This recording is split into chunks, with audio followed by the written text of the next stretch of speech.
വഴിത്തിരിവ് ഇതെങ്ങനെ ഇംഗ്ലീഷിൽ പറയാം? ഒരു സംഭവത്തിന്റെ മേജർ വഴിത്തിരിവായിരുന്നു അതെന്ന്. ടേൺ. ശരിയാണ്. പെട്ടെന്ന് മറന്നു. Turning point. ഓക്കെ. നാഴികക്കല്ല്. അത് മലയാളം മീനിങ് എന്താ? മലയാളം അതായത് ഇംഗ്ലീഷിൽ ഞാൻ പറഞ്ഞുതരാം. അതിന്റെ വേർഡ് എന്ന് വെച്ചാൽ മേജർ ആയിട്ടൊരു സംഭവം നടക്കുവാണെങ്കിൽ അതിന് നമ്മൾ എന്താ പറയാ, ഭയങ്കര അടിപൊളിയായിട്ടൊരു സാധനം നടക്കുവാണ്.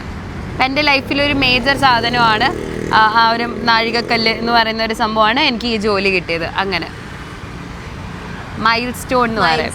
ഓക്കെ. പ്രതികാരം. റിവെഞ്ച്. തിരിച്ചുവരവ്. അവന്റെ തിരിച്ചുവരവായിരുന്നു ഇതെന്ന് പറയില്ലേ? സെറ്റ്ബാക്ക് അല്ല. സെറ്റ്ബാക്ക് എന്ന് പറഞ്ഞാൽ നമ്മൾ ഇങ്ങനെ കുറച്ച് കുറഞ്ഞു പോവാന്നുള്ള മീനിങ്. കംബാക്ക്. ഓക്കെ, അറിയുന്ന വേർഡ് ആയിരിക്കും. ഓക്കെ. സാധ്യത, ചാൻസ് അല്ലെങ്കിൽ പോസിബിലിറ്റി എന്നും പറയാം. ത്യാഗം, സാക്രിഫൈസ്. അങ്ങനെയാണെങ്കിൽ നേട്ടം, ഇതിനെന്താ ഇംഗ്ലീഷിൽ പറയാം? നമ്മൾ എന്തെങ്കിലും നേടിയെടുക്കാമല്ലോ, അതിനെന്താ ഇംഗ്ലീഷിൽ പറയാന്നുള്ളത് നിങ്ങൾ താഴെ കമന്റ് ചെയ്യുക.